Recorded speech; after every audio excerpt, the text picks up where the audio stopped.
সাধারণ শিক্ষার্থীদের উপর ছাত্রলীগের অমানবিক নির্যাতন, নিপীড়ন ও হামলার ঘটনায় গণতদন্ত কমিশন গঠন করা হবে। শনিবার রাতে ফেসবুকে ছাত্রলীগের হামলা, নির্যাতন ও গণতদন্ত কমিশন গঠন শিরোনামে দেওয়া এক পোস্টে বৈষম্য বিরোধী ছাত্র আন্দোলনের অন্যতম সমন্বয়ক হাসনাত আব্দুল্লাহ এসব কথা বলেন।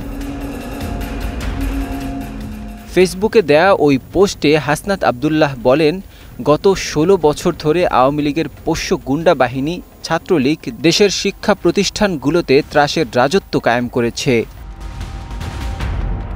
ছাত্রলীগ বিরোধী মতের শিক্ষার্থীদের উপর নগ্ন হামলা, নির্যাতন ও নিপীড়ন চালিয়েছে।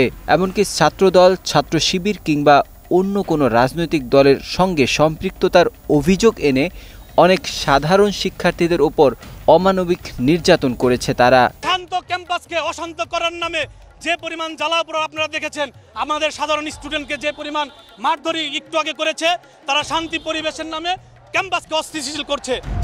হাসনাত আব্দুল্লাহ বলেন, জুলাই বিপ্লবের পুরোটা সময়ে দেশের শিক্ষা প্রতিষ্ঠানগুলোতে ছাত্রলীগ ধারাবাহিকভাবে হামলা চালিয়েছে এবং আন্দোলনকারীদের বিভিন্নভাবে বাধা দিয়েছে। নারী শিক্ষার্থীরাও ছাত্রলীগের নৃশংসতা থেকে এই দিন রেহাই পায়নি। আমাদের উপরে ছাত্রলীগ প্রথম অ্যাটাকটা মেয়েদের উপর করে, হলের ভেতর থেকে। শুধু সেই হলের সামনে যখন আমরা ছিলাম তখন মেয়েদের উপরে সবার প্রথম অ্যাটাকটা করে।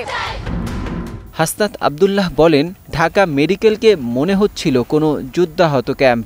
এই নরপশুরা সেদিন ঢাকা মেডিকেলের ভেতর চিকিৎসারত ছাত্রদের উপর হামলার নির্মম নজির স্থাপন করেছিল।